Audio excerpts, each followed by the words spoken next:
sistema contínuo, que era um campo eletromagnético, e vimos que esse lagrangiano, se não me engano, ele podia ser escrito dessa maneira aqui. Então está tudo reportado aí na nossa aula.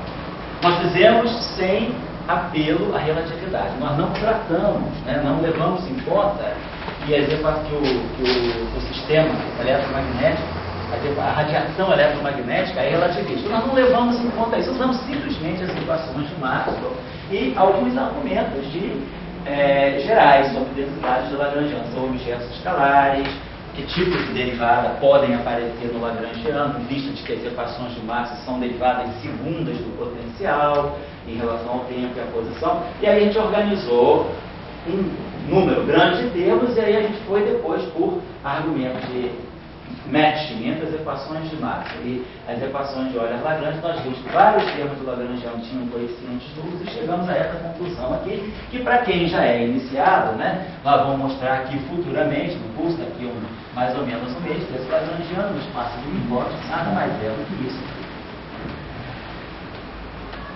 Então é esse Lagrangiano famoso que a gente construiu com base geral. Bom, aí o que eu estava chamando a atenção na verdade, nós vamos pensar sempre nesse Lagrangiano, não em função dos campos eletromagnéticos, mas em função dos potenciais. Então, o campo elétrico é menos gradiente de φ, menos a ponto, e o campo magnético é rotacional de ar. E aí, também, de novo, né, usando o que nós tínhamos discutido na aula passada, que o rotacional, na verdade, o rotacional de um campo vetorial nada mais é do que o próprio rotacional só da parte transversa.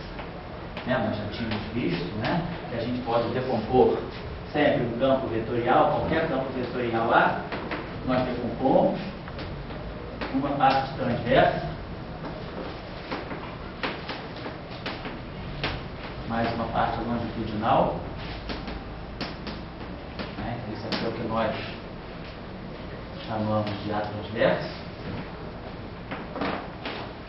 e esse aqui é o que nós chamamos de A longitudinal, né?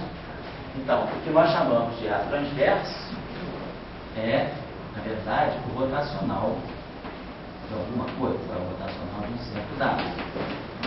E o que nós chamamos de A longitudinal é o que é menos gradiente de uma certa função escalar essa, né? Usando aquela chamada decomposição de Helmholtz, né, para campos vetoriais em geral. Todo campo vetorial pode ser decomposto em um pedaço que tem rotacional nulo, mais um pedaço que tem divergência nula. Então, esse pedaço aqui que tem divergência nula, e esse aqui é o transverso, e assim vai. Então, só para poder colocar. Então, o que a gente observava, né, é que a primeira observação importante é que o potencial φ, né, a componente eletrostática do potencial, ela não aparece com derivada temporal. Não temos derivada temporal. Aqui sim, esse cara aqui, nós podemos decompor e escrever isso aqui assim: menos gradiente de φ, menos a longitudinal ponto, menos a transverso ponto. Entendeu? Ou seja, nós vamos quebrar o nosso campo vetorial nas suas componentes longitudinal e transverso. Então, a parte longitudinal não aparece aqui, e aqui aparece. A parte longitudinal e a parte transversa aparecem com uma derivada temporal. Mas o φ não tem derivada temporal. Isso mostra, então, que o φ não é uma variável dinâmica. Apesar de ser um potencial presente na teoria, ele não é uma variável dinâmica. Aí, no final da aula, a gente terminou muito correndo esse pedacinho, eu só tentei mostrar onde é que estava o oscilador harmônico aqui. Então, vamos elaborar um pouquinho mais essa expressão aqui. Vamos retomar aquela expressão lá, fazendo o seguinte. Nós já tínhamos trabalhado um pouco a questão das divergências, termos que são divergências, lembrando que o Lagrangiano, ele está dentro de uma ação, então a gente pode jogar fora termos de superfície, tá? Então a gente aqui pode fazer o seguinte: ao elevar isso aqui ao quadrado, vamos pegar E2. Então esse termo aqui vai produzir para nós, vou botar aqui, 1/2 do gradiente de φ ao quadrado. Tá? Depois, nós vamos ter um termo que acopla o gradiente de φ com a cor. Vamos produzir aqui. Nós vamos, na verdade, tirar o quadrado disso tudo, né? Então, o quadrado desse, o quadrado desse, o quadrado desse. Mais a longitudinal ponto mais a transversa. Então, são os quadrados, como deveria ser. Agora vamos ter os termos cruzados. Né? Então, vai aparecer o primeiro termo aqui.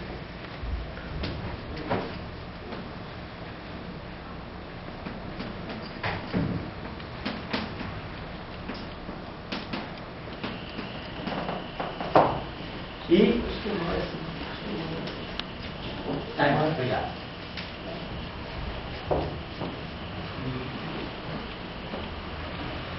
Depois, esse termo aqui, eu não vou nem escrever, mas ele dá zero. A interferência, então o termo que vai produzir gradiente de φ.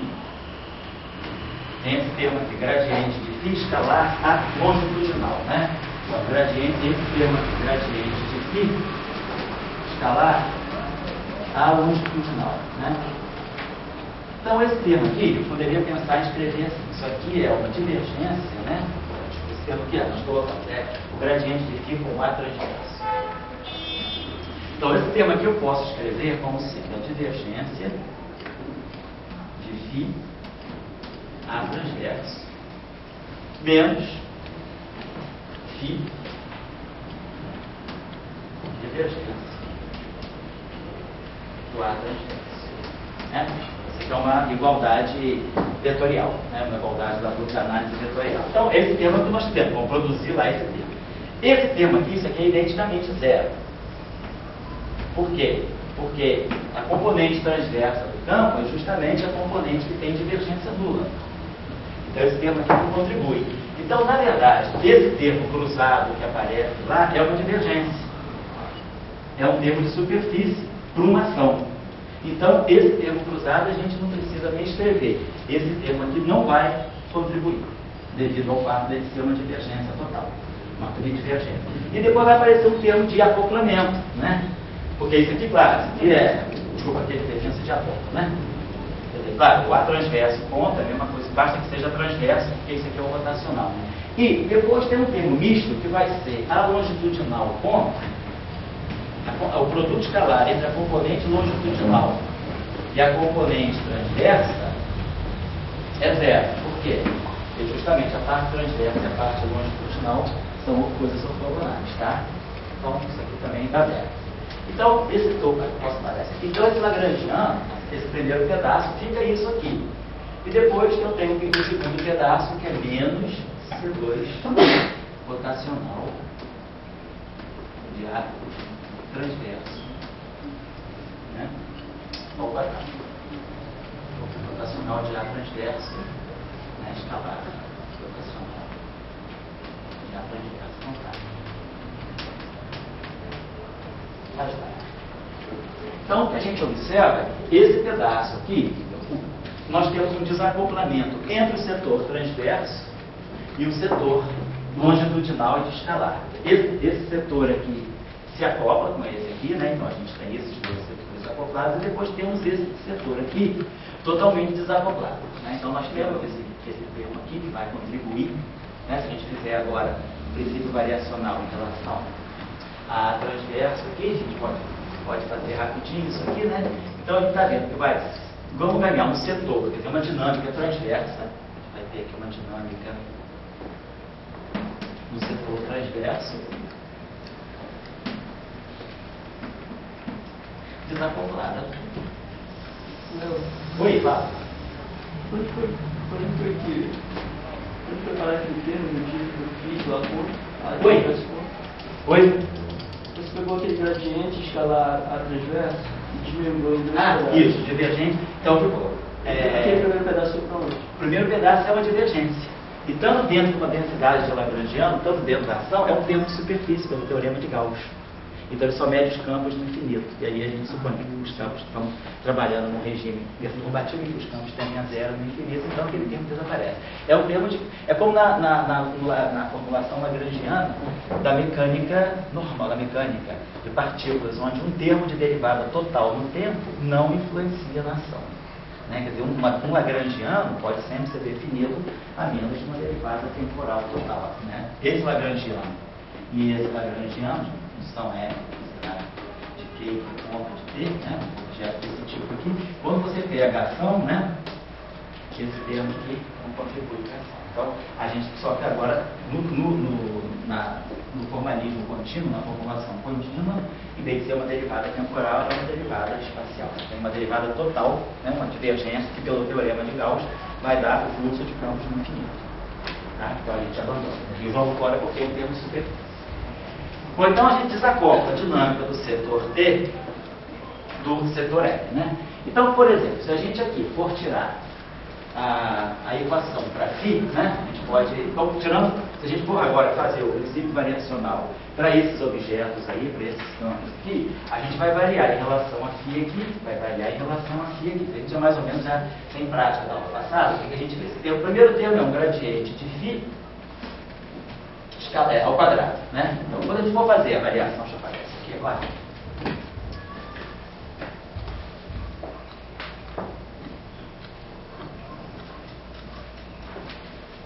Então, quando a gente fizer a variação em relação a φ,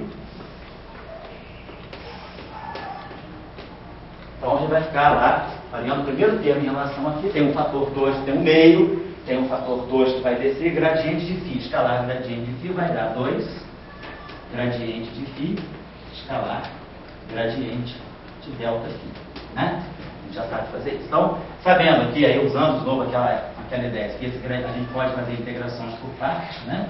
Fazendo integrações por partes, o que eu vou produzir aqui, o 2 vai cancelar com o meio, vai ser menos Laplaciano de φ delta φ.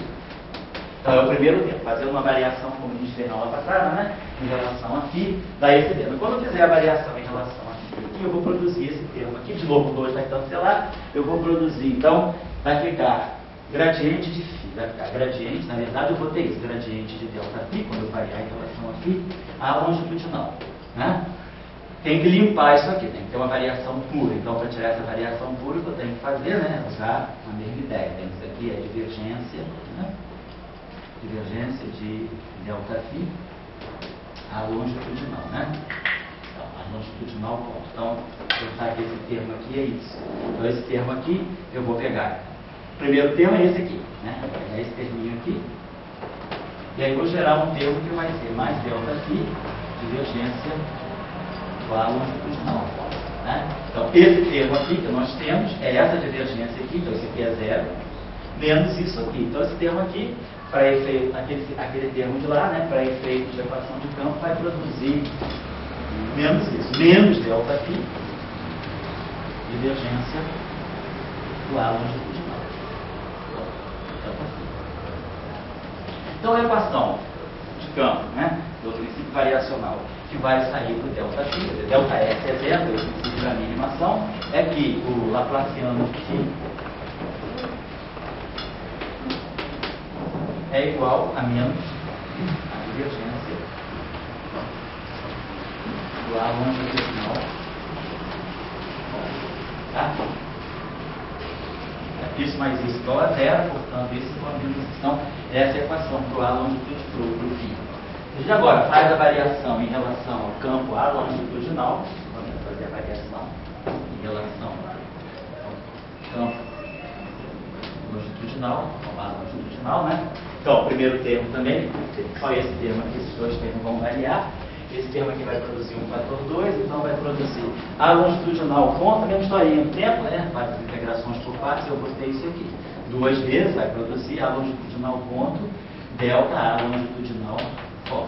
Então, tem que liberar isso aqui do delta, aqui já tem até o delta t, né? Então, tem que liberar isso aqui do delta t, vai produzir, então, menos, né, a longitudinal dos pontos. Então, vai ter uma derivada segunda para a componente A longitudinal. E esse termo aqui já tem um fator 2. Então, quando eu derivar esse cara aqui, quando for fazer o princípio variacional e fizer o delta L, eu vou jogar a derivada temporal para cá. Vai ficar menos também. Vai ficar menos igual a mais, então vai ficar com isso aqui, igual a gradiente menos gradiente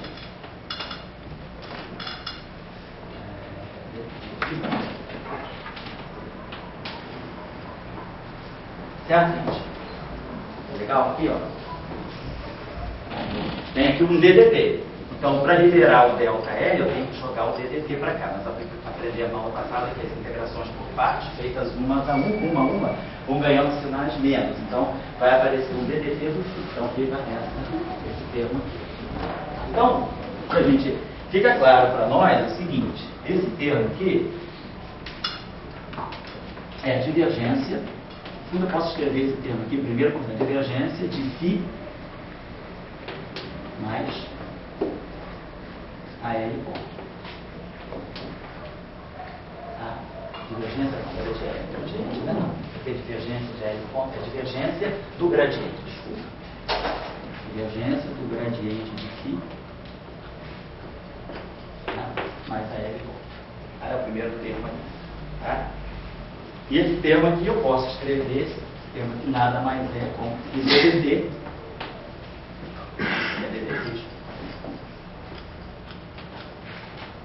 Do gradiente de φ mais a L ponto também. Então isso aqui é igual a zero. Isso aqui é igual a menos isso. Isso aqui é igual a zero. Isso aqui é igual a zero. E depois nós temos que fazer a equação para o A transverso. Fazer o princípio variacional aqui em relação ao A transverso. Então, quando tiver em relação ao A transverso, eu vou produzir duas vezes também. Vai cair o sinal do fator meio, vai ficar A transverso, e aí vou fazer uma integração por partes do tempo, então vai ficar A transverso, ponto. Tá? Esse termo aqui. E aí agora a gente tem que trabalhar esse termo aqui. Esse termo aqui também vai produzir um fator 2, porque é o rotacional de A ao quadrado. Quer dizer, aquele termo lá vai ficar 1 meio menos C2. Então vai ficar menos C2, rotacional do A transverso, escalar, rotacional do delta AT. Certo? Esse termo aqui. Fica a variação, fica o primeiro, variação do primeiro vezes o segundo, mas o primeiro variação do segundo. Mas os dois termos produzidos são iguais. Vamos dar duas vezes o primeiro vezes a variação do segundo. E aí, nós temos que escrever esse termo aqui também, dar um jeito de... A gente vê o que pode fazer para situação isso aqui. Então, como é que eu posso liberar, né, limpar o ΔT da ação dessa divergência? Eu posso pensar o seguinte: a divergência do rotacional do A transverso vetorial ΔA transverso. Então, eu tenho a divergência do produto vetorial de dois vetores, né? A divergência de A vetor B, que vai produzir um epsilon, né? Então, vai ficar o rotacional do primeiro escalar do segundo, né? Depois, aquela divergência vai para lá, vai ficar menos A rotacional de B. Pode escrever esse termo assim. Então, esse termo aqui é típico isso, né? Então, vamos ver, a divergência desse carinha aqui vai ser o rotacional do primeiro, então vai ficar o rotacional do A transverso, escalar, delta A transverso. E depois vai jogar um segundo termo que vai ser menos rotacional de A transverso, vetorial,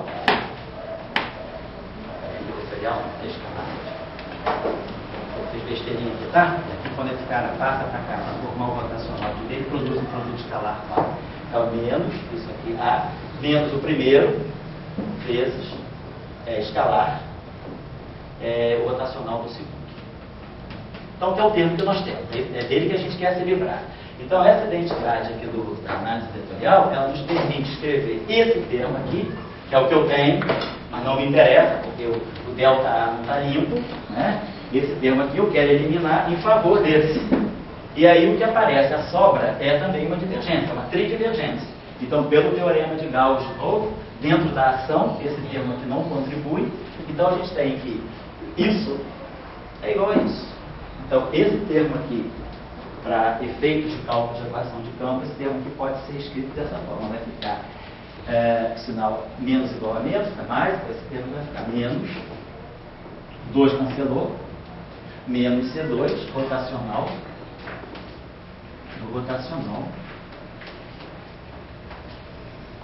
igual a transverso, igual a zero. Então, o que nós fizemos foi isso, a gente está simplesmente, claro, a gente podia dar, acabou, equação lagrangiana a densidade lagrangiana da radiação de Maxwell, é esse termo aqui, né, que é 2 menos CD2, nós vamos estar apenas querendo analisar o que está correndo aí dentro. Vamos dizer assim, a dinâmica não vista pelos campos, A e B, mas vista pelos potenciais. Então, geramos essas 3 equações de campo. Né? Então, essa equação de campo aqui está me dizendo o seguinte, ó, esse objeto aqui não depende do tempo.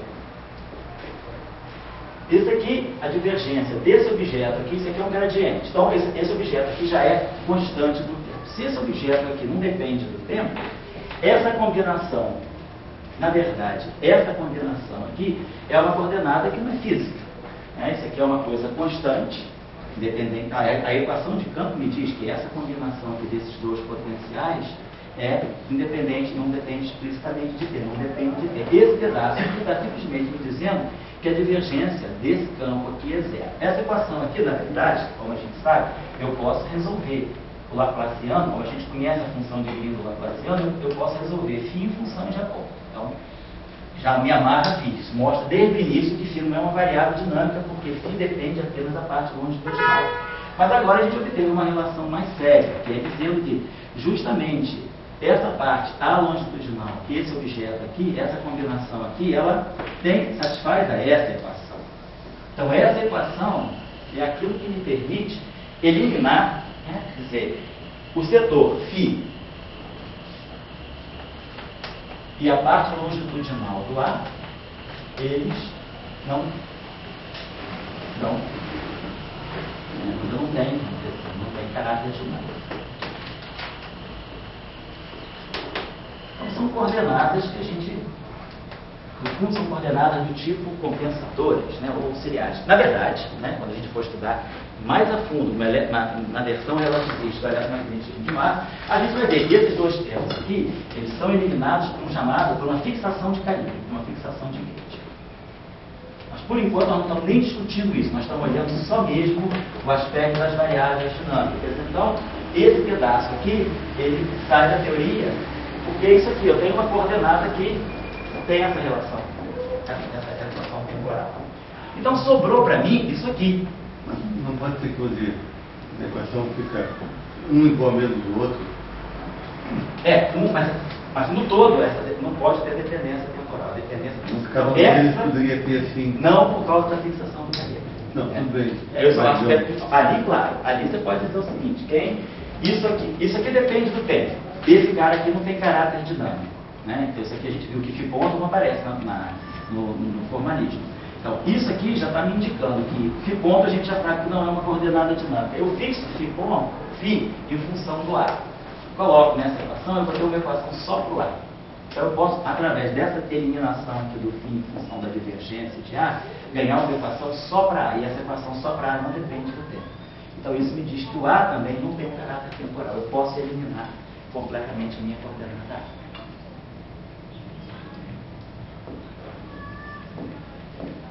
Isso que é Natal resolvendo as outras equações?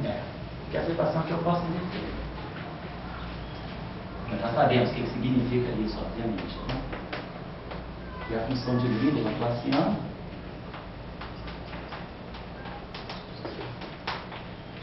Tá? Então, trabalho, jogo isso aqui para cá. E aí eu fico com uma equação só para A. Então eu consigo eliminar aqui em favor do A longitudinal.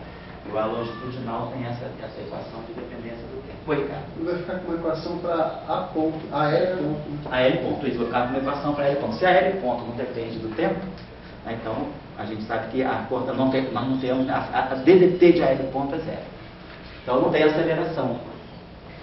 O meu campo A é um campo constante. Se eu fixar na condição, no instante t igual a zero, se eu fixar a coordenada longitudinal e a coordenada φ, essas coordenadas não evoluem. É como se eu tivesse um problema em que uma coordenada ela não evolui com o tempo, só a outra coordenada que evolui com o tempo. Aquela equação ali está dizendo que é derivada daquela expressão de parênteses. Isso, é zero. A derivada dessa expressão aqui toda que é zero. Quando olha para falar. A derivada dessa expressão aqui é Mas zero. essa expressão não é exatamente o aponto, ele tem também... Não é o aponto. Ela vai depender do φ. E o φ eu elimino em função do aponto. Então eu vou ter uma equação aqui só para o aponto. Certo. Então tem DDT vai envolver Uma função de uma função de aponto igual a zero. Então eu vou ter uma equação que vai me dar para dos pontos. O operador que eu vou obter aqui, no fundo eu vou obter o seguinte, um operador AL de 2 pontos igual a zero.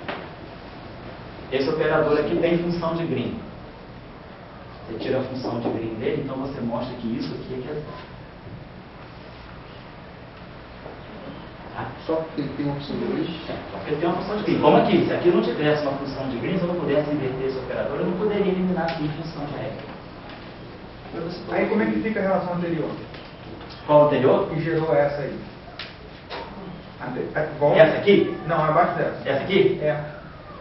Bom, essa equação aqui sendo satisfeita, né? Então, estou entendendo o que você está falando, porque eu vou ter uma relação para... então isso aqui vai me mostrar o seguinte, que no fundo você vai matar o φ. Na verdade, a verdade final é essa. Φ igual a zero. E divergência de A igual a zero. Divergência de A igual a zero significa A longitudinal igual a zero. É isso que vai sobrar no final de tudo. Então, é o chamado gauge de radiação. O que é o gauge de radiação? Vocês se lembrarem lá do capítulo 6 do Jackson. É quando você tem a radiação eletromagnética livre, você elimina a componente A zero, que é o φ, e elimina a divergência de A, que é o gauge de Coulomb. Né? Você faz φ igual a isso vale para campo livre, sem carga. Né? Quando você tem a radiação livre, como é que nós temos aqui, as equações de máximo claro, a gente pode sempre fazer isso.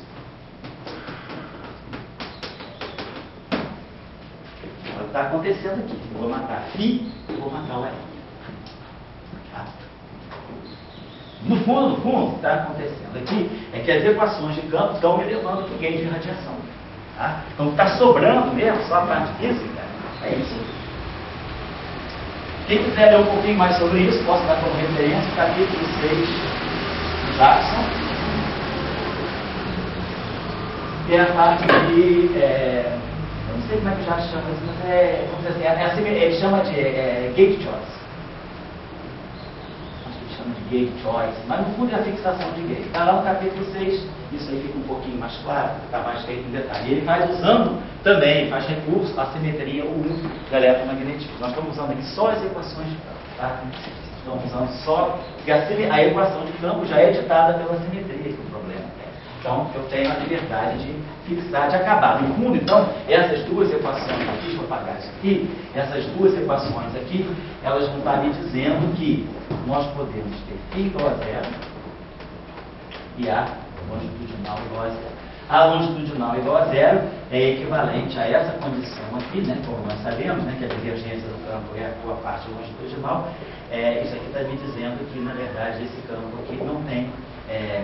está no gauge de Coulomb. Isso aqui é aquela chamada expressão do gauge de Coulomb. Só com o adicional de que o φ também é zero. Então isso aqui é o chamado gauge de radiação. Então a gente for com essa equação aqui apenas. Tá? Então essa equação aqui, ela está dando. Então vamos apagar isso aqui. Tá? O conteúdo, né? Então a gente está observando o seguinte, o que as equações de Maxwell no fundo estão dizendo para nós. As equações de Maxwell no fundo estão dizendo para nós que a radiação eletromagnética, ela propaga um campo vetorial e só a parte transversa do campo vetorial. Então o que sobra, né, enxugando toda a família de potenciais, né, as equações de Maxwell, elas estão dizendo para a gente que a radiação livre, né, estou repetindo, a radiação livre não tem presença de carga, não tem interação com carga, é a radiação eletromagnética livre. A gente mata a componente φ, mata a componente A longitudinal, então o que está propagando na verdade é a parte transversa de um vetor. A parte transversa de um vetor tridimensional tem duas componentes lá dentro. Então isso aqui está me mostrando que a gente tem 2 graus de liberdade física. Né? Por quê? Porque um vetor transverso ele não tem divergência. Então é um vetor, vamos dizer assim, amputado. Ele só tem a parte transversa, não tem a parte longitudinal. Então, os dois graus de liberdade aqui se construem. Vamos trabalhar um pouquinho mais essa relação?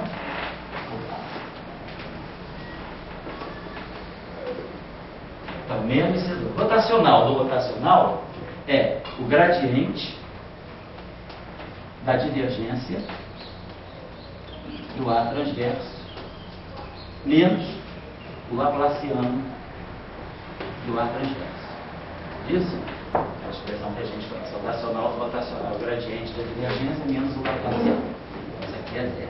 Isso aqui é zero, porque a divergência de qualquer campo transverso é nulo.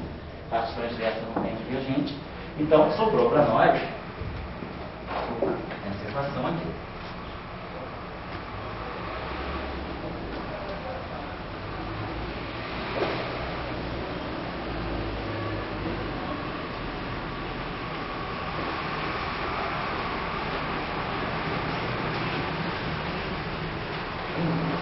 E aí aqui nós estamos laplaciando o A transverso. A transverso, vamos ver, A transverso I.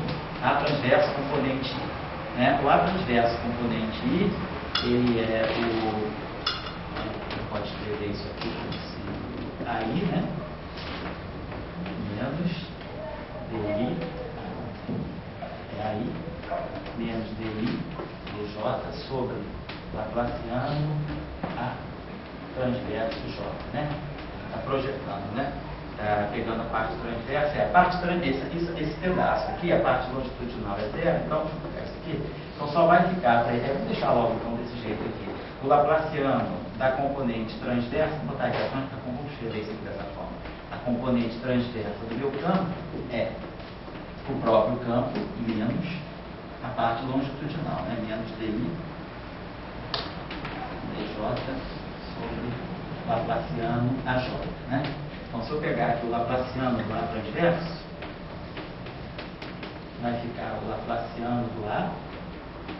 Esse carinha aqui vai cancelar, vai ficar menos gradiente, né? Da divergência do A. Então, não vai me dar nada de interessante, não. Mas eu quero ver se a gente conseguia só relacionar, tirar aquela informação desse operador. Mas então vamos deixar isso aqui mesmo. Laplaciano do A transverso, vamos deixar como está a licença aqui. Então essa equação só fica dessa forma aqui, vamos colocar assim então. Então a gente consegue mostrar que a gente tem uma equação, né, que envolve apenas Laplaciano. Então a gente dá uma equação que me dá a derivada segunda, né? Então aqui a transversa, né? O A transverso. Né? E aí, se a gente tira a relação de dispersão aqui, isso aqui me dá menos ômega 2, né? Aqui me dá menos ômega 2, isso aqui deve me dar menos C2 capa 2, né? Então, assim, a relação de dispersão sai daqui, né? Automaticamente ômega igual a capa C. Né? Tem um sinalzinho errado aí. Fiz um sinalzinho errado ali naquela coisa ali, que deveria dar mais, né? Que deveria estar dando um sinalzinho mais. Talvez isso aqui deveria estar dando um sinal menos. Tem um menos aqui, vamos corrigir. Depois vocês corrigem, não tem problema não. Vamos deixar como está, depois a gente corrige. O que eu quero dizer que é importante aqui. Então, a dinâmica do campo eletromagnético livre, ela está nessa equação. Só tem, digamos, a parte transversa. Tem um sinal aqui que deveria estar aqui é menos, né? Legal, isso aqui eu estou respeitando. E a gente botou menos aqui, a gente quando fez essa integração de partes, acho que essa rotacional ali não tem como ter sinal mais, né? Deve ser isso, não deve ter um sinal menos aqui, certo? Tem menos lá, menos C2. Aí veio um sinal menos, tá? Peraí, eu acho que eu botei. Não, tá certo. Porque ficava menos rotacional do rotacional, e esse não tá certo. Então, ele deve ter aí. Procure, por favor. Isso aqui deveria aparecer no sinal 1, tá? Quando intervalo, se a gente quiser, a gente pode dar uma olhadinha. Só isso, só. Mas a moral da história é essa. Então, isso está dentro, embutido dentro do lagrangiano clássico que a gente trabalhou na aula passada.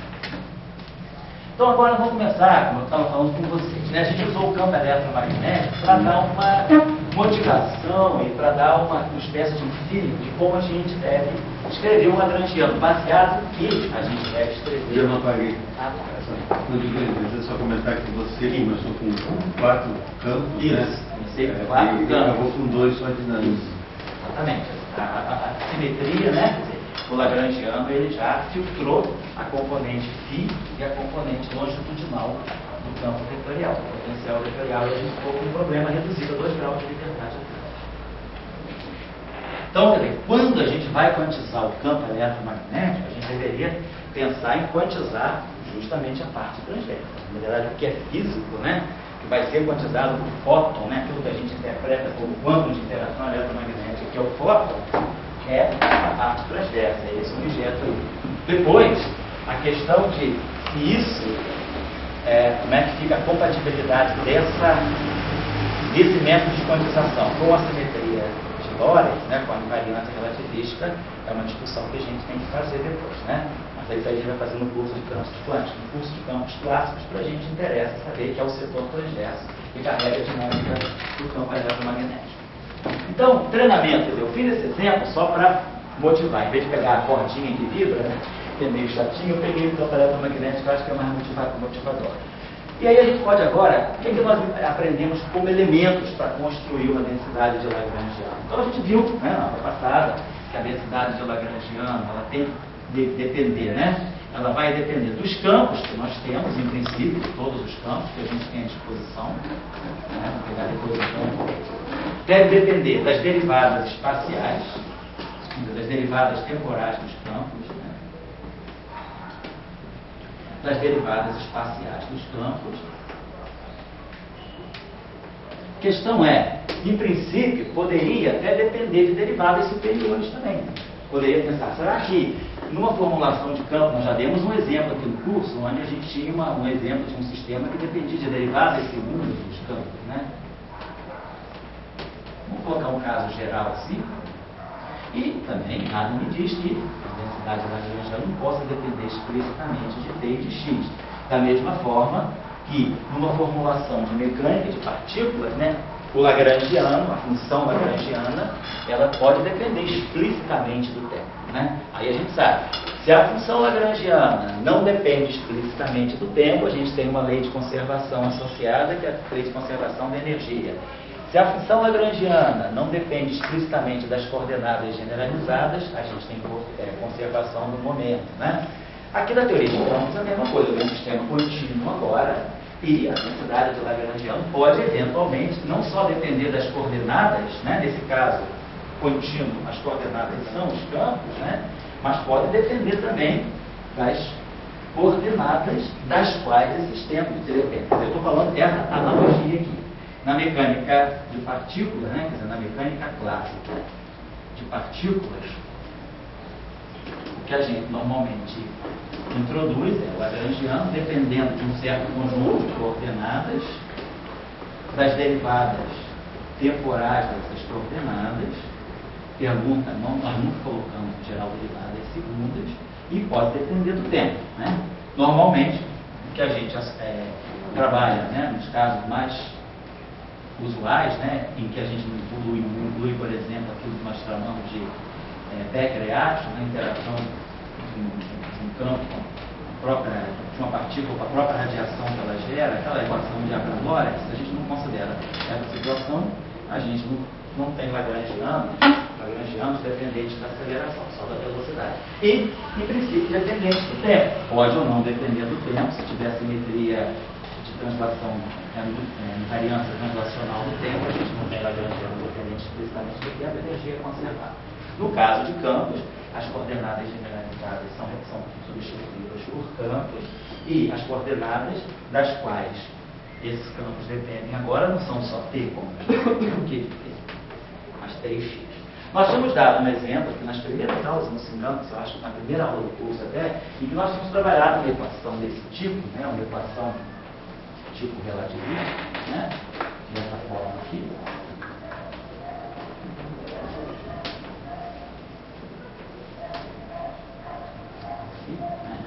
Tínhamos trabalhado essa equação aqui, né, por alguma razão que nós queríamos discutir aí em relação à dispersão e tal. nós trabalhamos em equação e vimos para poder discutir um pouco a consistência de um termo desse tipo aqui. O que significa a gente ter uma equação de campo agora que depende do operador laplaciano de derivadas quartas, né? Nós, inclusive, tiramos a expressão da densidade de energia desse campo e vimos que a densidade de energia desse campo, ela dava um problema de positividade. A gente viu que usava essa equação de campo, iterava ela com um ponto, ia fazendo uma série de operações e nós chegamos a uma lei de conservação da energia desse sistema aqui, da densidade de energia do campo φ, mais a divergência daquilo que nós interpretamos como a densidade de momento carregada pelo campo φ igual a zero. E aí, essa densidade de energia aqui, a gente viu que devido ao aparecimento desse termo aqui, todos os termos em si, eles se somavam numa contribuição que não tinha caráter positivo definido. Então, a gente podia acontecer de ter uma densidade de energia negativa, dependendo da configuração de campo, né? Nós vimos que até o Alexandre estudou a positividade do termo que aparecia como uma forma quadrática e viu que realmente a positividade está ameaçada. Então, a gente tem um sistema de campos livres, uma radiação que está se propagando livre, e a energia dela não é positivo definida. É como se eu tivesse uma partícula livre com energia cinética negativa. Como que a gente interpreta isso? O que significa isso? Né? Então, para uma configuração de campos, né, um sistema com essa densidade de energia negativa, isso aí provavelmente está indicando que a radiação ela não tem caráter propagatório, mas ela é amortecida, tem um fator de amortecimento aí, né, devido, a gente até na aula passada, na aula segunda-feira do exercício, a gente chegou a essa questão, vi que aparece uma frequência imaginária, e essa frequência imaginária ela transforma o termo oscilatório num termo de decaimento do tempo. Então, a gente viu que apareceu um termo desse tipo, como a gente disse, derivadas superiores, né? Esse termo aqui é o termo normal, é o Dalavertiano, ele tem derivadas segundas no tempo e tem o Laplaciano. Esse termo aqui vai ter derivadas quárticas no tempo, derivadas quárticas espaciais e derivadas quárticas mistas de tempo com espaço. Então, é um termo, vamos dizer assim, que tem que ser olhado com muita cautela. E ele vem do termo desse tipo, né? Nós vamos querer ver, provavelmente, um termo que depende de derivadas segundas, derivadas espaciais segundas, no Lagrangiano, em termos de equação de campo, vão se repercutir em termos de derivadas quânticas. Então, vamos trabalhar essa situação aqui agora em geral. Então, vamos dizer que a gente vai ter uma ação, que é dada por essa densidade de Lagrangiano aqui, né? Vou colocar dessa forma. Eu nunca aconselho ninguém a trabalhar com as equações de Euler-Lagrange. Aquelas coisinhas de fórmula, DDT de débito, DT ponto, essas coisinhas não funcionam na prática muito não. Funciona nos exemplos. Às vezes você pega um problema prático e se você usa a equação de Euler-Lagrange, você acaba se confundindo, tem que simetrizar derivadas, essas coisas não ficam muito claras nas equações de Euler-Lagrange não. Eu sempre aconselho a pega o princípio variacional e aplica em cima da ação direta e tudo sai, nunca a gente erra. Então a situação que eu vou colocar só para efeito assim de a gente ter uma formalização, para vocês verem uma equação de Euler-Lagrange para campos, vai ser, vamos pegar aqui a nossa densidade, né? A densidade lagrangiana aqui, vamos supor o seguinte, eu não sei, o campo φ, esse campo φ que eu estou colocando maiúsculo aqui, pode ser qualquer coisa, pode ser um campo escalar, pode ser um campo vetorial, pode ser um campo espinorial, não tô é um campo geral. E vamos dizer que esse lagrangiano aqui possa depender das derivadas temporais de φ, das derivadas temporais segundas de φ,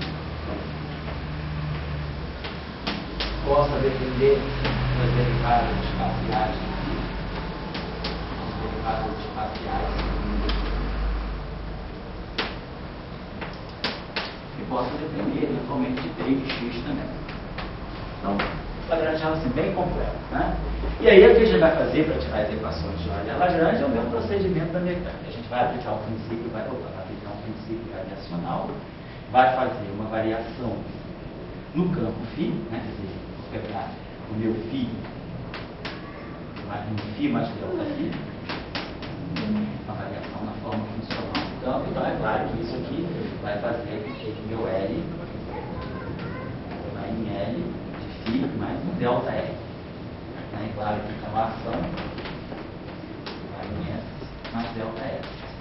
E o que a gente vai impor, né, no princípio da minimação, é que quando eu faço uma variação genérica, quer dizer, a dinâmica do problema, ela fica determinada quando a ação for estacionária. Quer dizer, quando ΔS for zero, nós ganhamos um conjunto de equações que vão descrever justamente a dinâmica, que vão descrever as equações de campo do problema, exatamente como na mecânica, é o princípio da minimação.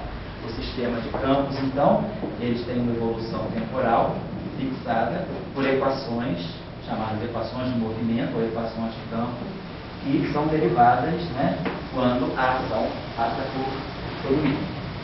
Então, a mesma história de sempre, é fazer um ΔL aqui. Então, é claro, ΔL vai ser, quem vai ser ΔL? Né? ΔL, então, vai ser derivada de L em relação a φ, claro, mantendo todas as derivadas constantes, ΔΦ. Mais derivada de L em O relação tipo de minimação ele pode ser considerado assim tão forte quanto a inércia? Não, eu acho que não. Eu acho que o princípio da minimação, ele não define, vamos dizer assim, um número quântico. Ele define a forma de um sistema evoluir. Eu acho que a inércia, ela define uma coisa muito importante, que é a massa. Ela está definindo um atributo fundamental da partícula, né, que é a sua massa. Eu acho que eu não sei, eu não sei, estou dando minha resposta dá assim também no ato, nem parei para pensar agora. Mas eu diria, eu não veria no pé de igualdade. Para mim, o princípio da minimação é uma coisa mais periférica. O princípio da inércia é muito mais fundamental. Você está definindo realmente um atributo de uma partícula. Então, isso aqui, então, ó, ele vai em relação a isso, vezes a variação do dt. Mais, de novo, vou derivar em relação a derivada temporal segundo do campo, né? E aí aqui, variação desse termo aqui.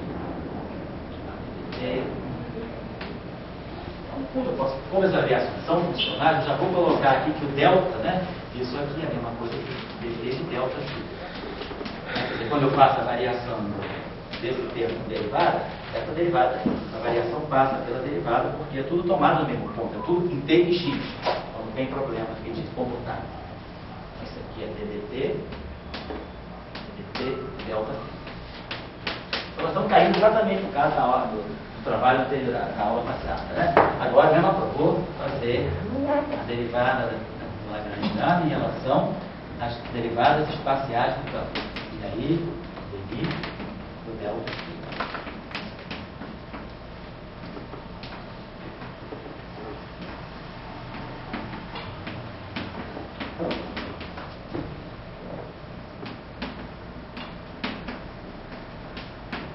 E daí, eu não preciso que eu variei texto, variei os campos. Então, isso aí é o que vai acontecer. Então, meu delta S, a gente pode até escrever, né? Vou colocar isso dessa forma. Delta S. Então, ó, quando eu colocar V4x, significa que eu estou integrando em px. Então, essa é a variação da minha ação. Bom, então, exatamente trabalhando como no caso da dinâmica de partículas, agora a gente tem que isolar as variações, né? Então, agora eu tenho que isolar o delta φ. É o procedimento eu mesmo que a gente aprendeu na aula passada. Esse termo aqui, deixa eu apagar esse aqui por cima.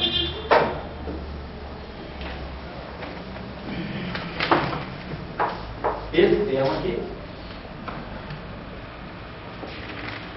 posso escrever como uma derivada de um produto, né? Não vou fazer isso todas as horas, não se lembrar. Isso aqui vai ser ddt de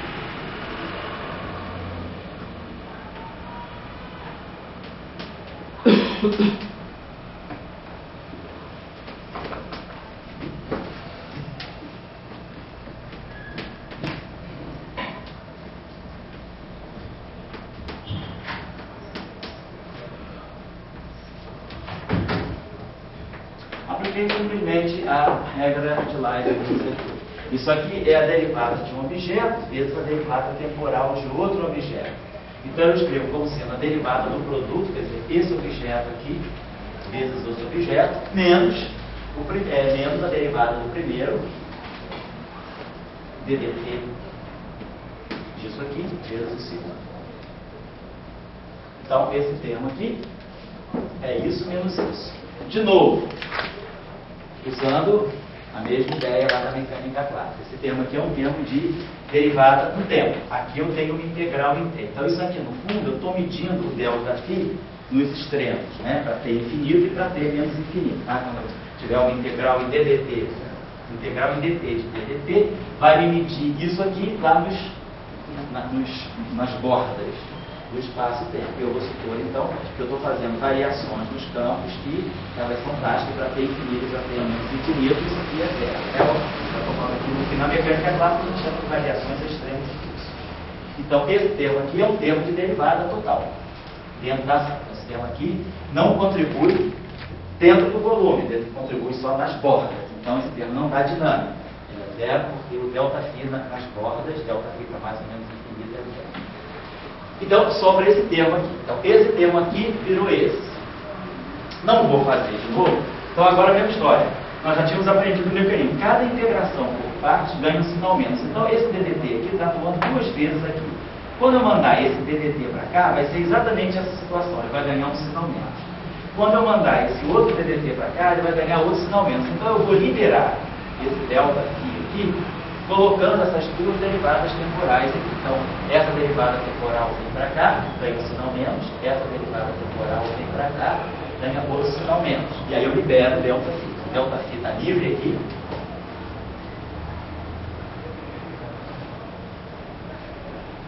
ΔΦ está livre aqui. ΔΦ está livre aqui. E ΔΦ vai ficar livre aqui. Tá? E aí agora eu tenho que liberar o ΔΦ aqui. É a mesma historinha. Isso aqui é gradiente. Isso aqui, então, eu vou poder escrever isso aqui como uma divergência. Então, vai ficar derivada, jogo para cá. Então, essa derivada espacial vai atuar aqui. E o ΔΦ vai ficar livrezinho aqui. E essas duas derivadas espaciais vão ser jogadas para cá também, por integrações parciais, respeitando sempre aquela ideia de que no infinito, né, vou ter termos de superfície. Tá? E aí esse termo aqui fica liberado. Então eu fico com uma equação em que isso aqui desapareceu, esse carinha aqui está liberado, esse termo aqui é esse. Tá?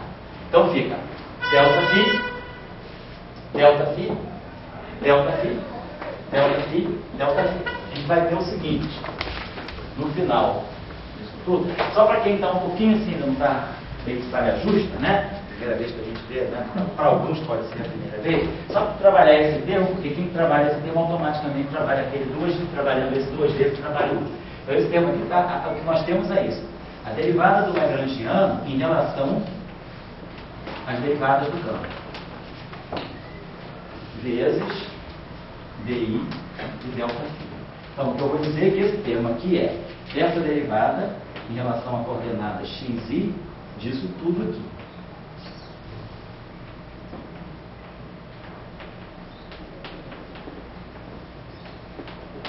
Derivada mesmo, menos, agora tem que descontar a derivada do primeiro termo.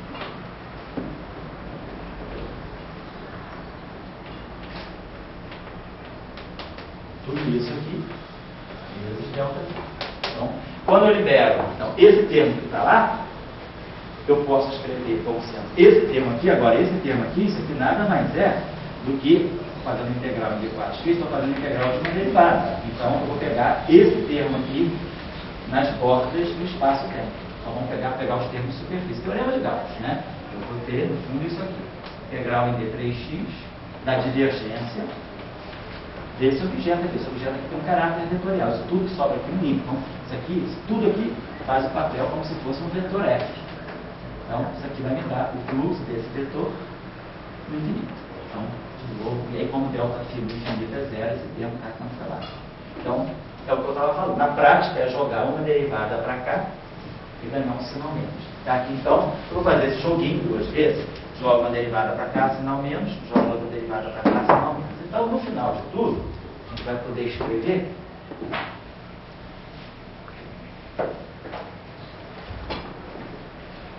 que ΔL é a variação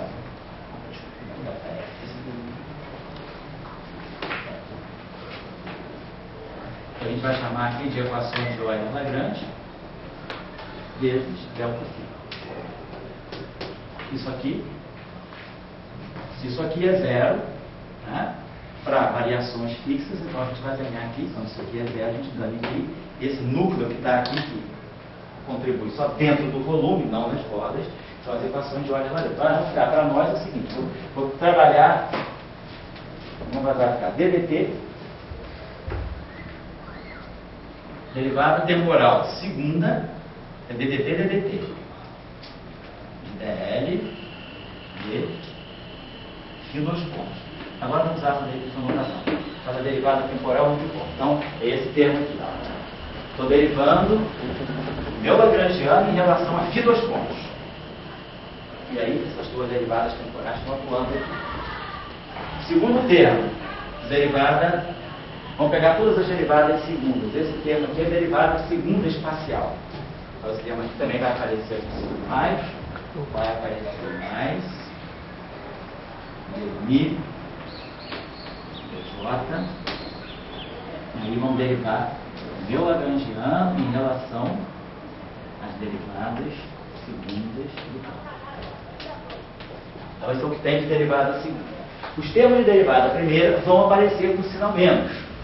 Porque esse cara aqui liberou aqui, mas jogou um menos aqui, e esse cara aqui aumentou. Quando ele libera esse cara para cá, ele fica com menos. Então, esses dois termos de derivada primeira vão aparecer com sinal menos. Menos ddt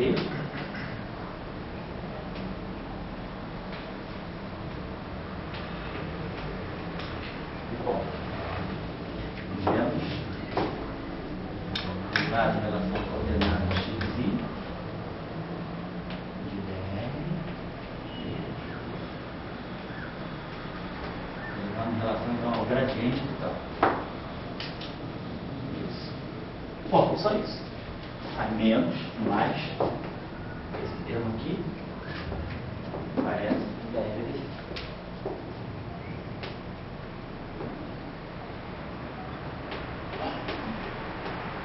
Normalmente, se o meu lagrangiano não depende de derivadas segundas do campo, foi o caso do eletromagnetismo. No eletromagnetismo, o meu lagrangiano, ele era... Nós colocamos como as equações de Maxwell são de segunda ordem. Vocês estão observando o seguinte: as equações de Euler-Lagrange, elas vão ter uma derivada temporal em cima, né, e uma derivada espacial em cima de cada derivada relativa dessa. Então, no caso eletromagnético, o meu lagrangiano só dependia de E e de B, e E dependia da derivada primeira em φ, que era gradiente de φ, dAdt, e o B é rotacional já. Então, a minha densidade lagrangiana, ela tinha termos quadráticos, mas na derivada primeira. Então, esses termos aqui, normalmente, né, normal é esse termo ser zero, porque não tem dependência em nenhuma derivada temporal segunda, como também não tem dependência em nenhuma derivada espacial segunda do campo. Normalmente, as equações de Euler-Lagrange, na mecânica clássica ou na teoria clássica de campo, ela é apresentada dessa forma aqui. Aí, como tem menos, menos, mais, o que a gente faz é botar um sinal mais aqui, bota um sinal mais aqui, e bota um sinal menos aqui. Então, normalmente, essas aqui são as equações de Euler-Lagrange. Tá? Então, se a gente quiser, pode manter aqui com o sinal mais, e simplesmente bota o menos aqui, e o menos aqui. Então, essa é a forma geral. Né? Se não tiver, esse termo é zero, esse termo aqui, no caso do eletromagnetismo, isso é zero, no caso do eletromagnetismo, isso é zero. Sobra isso aqui. E, por exemplo, no caso de Klein-Gordon, a gente for fazer hoje agora, né? Rapidinho só para uma ilustração.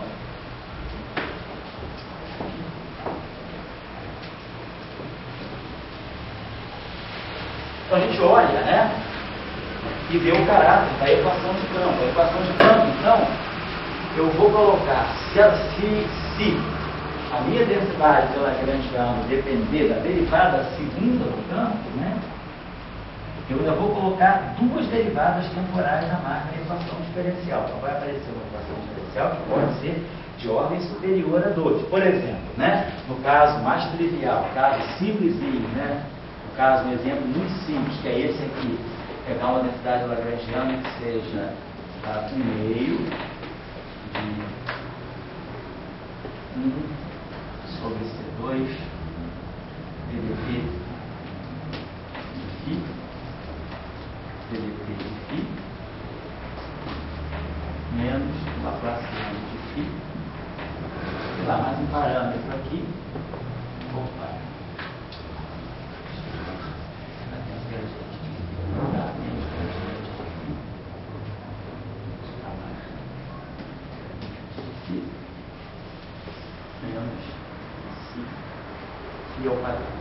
não ser que a gente tivesse essa densidade de Lagrangiana. Como a gente vê na aula passada, pegar um campo escalar, esse campo escalar. Então, típico exemplo da mecânica do oscilador harmônico. Né? O paradigma da gente é o oscilador harmônico. Energia cinética e energia potencial, algo desse tipo. Só que agora, como o meu campo, aqui a coordenada x depende só de t. Então a energia cinética mede só a evolução, a variação temporal da coordenada de posição, mede a velocidade, o meio de m vezes. No caso dos campos, os campos dependem das coordenadas t e x. Então, aquilo que vai ser a energia cinética, digamos assim, a energia do campo, devido à sua movimentação, vai ser, ele pode estar oscilando no espaço, no tempo, né, num certo ponto fixo, ele está variando no tempo, como ele pode também estar variando de ponto a ponto do espaço. Então, o campo pode ter uma energia associada à sua não uniformidade espacial, que é o que o gradiente do campo, no fundo, vai medir. Então, a energia cinética não só vai ser o termo d2, dd2, mas também vai levar em conta os termos em ddx. Né? E a energia potencial é coordenada ao quadrado. Então aqui eu botei uma constante em si e a coordenada generalizada ao quadrado, que é o campo escalar. Então isso aqui seria, vamos dizer assim, o análogo de campo mais próximo do oscilador harmônico que a gente pode colocar. Vocês podem se perguntar, eu não precisava fazer nada disso, eu poderia ter colocado aqui um parâmetro alfa, aqui um parâmetro, para ninguém ficar pensando, mas por que a velocidade da luz? Por que aquele menos? Eu já não estou pressuposto, eu estou fazendo o seguinte, faz geral. Suponha que a energia desse campo, ela pode depender, aqui eu boto mais um si, e depois a gente ajusta várias situações. Então eu tenho um campo escalar. Meu campo escalar depende do tempo e da posição, obviamente, é um campo que não é uniforme. Então, ele vai ter energia devido a variações temporais, vai ter energia devido a variações espaciais. Como é um campo escalar, eu não posso tirar nem divergência nem rotacional, só gradiente. Então isso aqui seria um termo de velocidade no sentido do tempo ao quadrado, isso aqui é velocidade no sentido da variação espacial ao quadrado, isso aqui é o termo de, vamos dizer, o termo harmônico, digamos assim. Então seria um oscilador harmônico de forma contínua, vamos dizer, que a gente pode escrever. E aí a gente aplica o princípio variacional. Vocês podem usar aquela expressão, né? Lá, não tem dependência em derivada segunda, não tem. Então esse termo aqui não tem. Não tem dependência em que dois pontos. Não tem dependência em duas derivadas espaciais. A Lagrange não depende do Laplaciano, depende apenas dos gradientes. Então eu tenho isso aqui eu tenho, isso aqui eu tenho e isso aqui eu tenho. Meu campo. Então eu vou derivar isso aqui em relação a essa grandeza, então eu vou fazer a derivada em relação a isso aqui é o φ ponto ao quadrado. E isso aqui é DI φ. Então, tirando a derivada. Está distraído. O coração está batendo. Está distraído, né? Onde foi que caiu? A cabeça de quem? Foi a tua? Foi a tua aí? Tem uns que têm que olhar que não está caindo lá dentro. Tem uns que estão caindo lá dentro. Tem muita gente. Não é ali? Ali, né? Você já sabe, né? Não falta calor, não? Então, olha aí, só acabando 5 minutinhos isso aí. Então, o cara pode escolher, vamos dizer assim, de aplicar a fórmula, né? Aplica a fórmula aí de Euler Lagrange. A gente faz princípio de variação, a mesma coisa, né? Então, eu vou variar isso aqui, variar isso aqui, variar isso aqui. Então, esse termo aqui, usando aquele nosso esqueminha. Esse termo é igual a esse, então vai ser 2 vezes isso, então 2 vai cancelar, vai produzir um alfa. Aí, vai ficar DDT de delta φ, joga o DDT para cá. Então, o primeiro termo vai ficar menos alfa. Também, já que eu botei alfa, beta e xi, não precisava nem botar esse fator meio aqui. Tira isso. Vamos deixar a coisa bem geral. Deixar a coisa bem alfa, beta e xi. Então, vai ficar menos 2 alfa. DDT, derivada segunda de φ. Depois, mesma coisa. Vai ficar a variação desse vezes esse, mais esse, variação desse. Vai dar um fator 2. Quando ficar a variação desse, joga isso daqui para cá, vai ficar menos 2 beta. Aí vai ficar DI. Vai produzir o Laplaciano de φ. Delta φ, que eu não estou nem escrevendo. E esse termo aqui vai dar simplesmente mais 2 xi φ igual a zero. Então isso aqui vai ser a equação de campo que sai daí. Quem quiser aplicar ali a derivada de L em relação a φ ponto vai dar 2 alfa φ ponto. A derivada de L em relação a D em φ vai ficar 2 beta D em φ. E a derivada de L em relação a φ dá 2 φ. Acabou. Bom, então a gente pode, o fator 2 realmente vai embora, esse sinal menos vai embora, então a gente pode escrever isso assim, alfa dt ao quadrado menos beta laplaciano mais psi igual a zero. Então, se eu quiser que isso aqui me reproduza uma equação de onda relativística, né? Isso aí pode ser qualquer coisa, a matéria condensada, né? Onde eu não tenho vínculo com a relatividade especial, eu posso ter um campo escalar que não precisa satisfazer a equação de D'Alembert. Ninguém está dizendo que o escalar tem sempre que satisfazer a equação de Klein-Bordner, só na relatividade. Porque eu estou descrevendo, como a gente já falou na primeira aula, a relação entre energia e momento. Mas na matéria condensada, onde os fenômenos em geral não são qualificados. Sinalzinho mais. Tem mais, né? Na matéria, obrigado. Na matéria quente, né? É isso? Mais, obrigado. E na matéria condensada, onde eu posso ter um campo escalar não relativístico, não significa que eu vá querer obter a equação de onda. Se né, a gente tiver φ é o escalar de Klein-Bordner,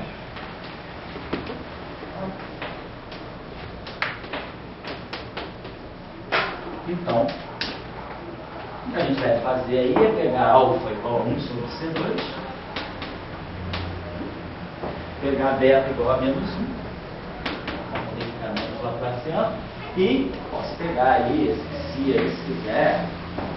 Alfa igual a 1 meio, né? C2. Oi? Alfa igual a 1 meio, né? C2 que tirou 1 meio, né? Ah, é, eu cortei o meio fora, né? Tá certo, né? Se você botar aqui é melhor que obrigado na tela. É, o ideal seria exatamente que eu cortei o 2, né? Obrigado. Então é bom botar esse 2 alfa aqui, né? Então vai ficar 2 alfa igual a 1 sobre alfa igual a 1 sobre 2 C2, obrigado. Beta igual a menos meio.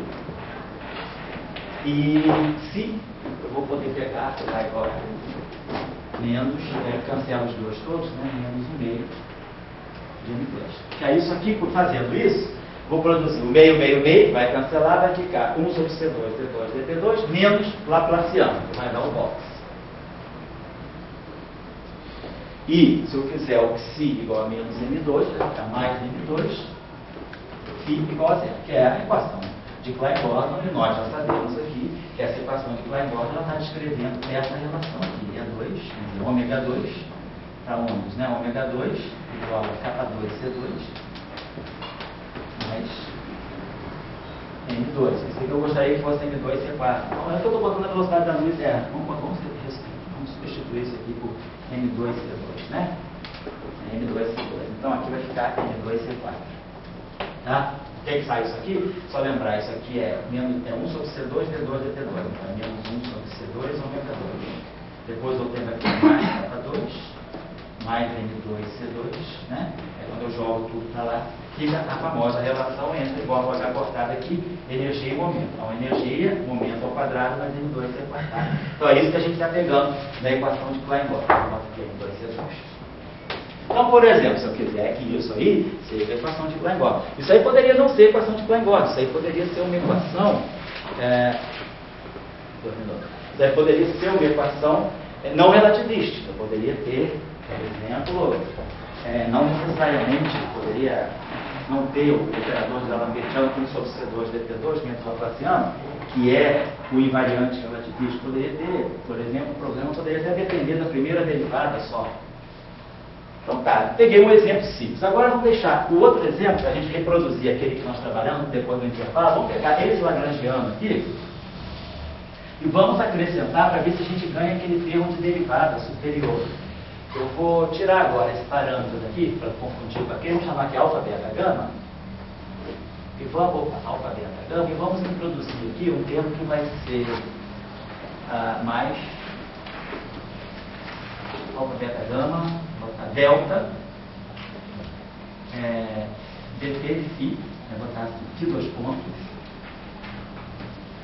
ao quadrado. Agora temos de derivada segunda ao quadrado. Vamos pegar aqui um termo que vai ser epsilon, derivada segunda de φ, então vou botar aqui Laplaciano de φ ao quadrado.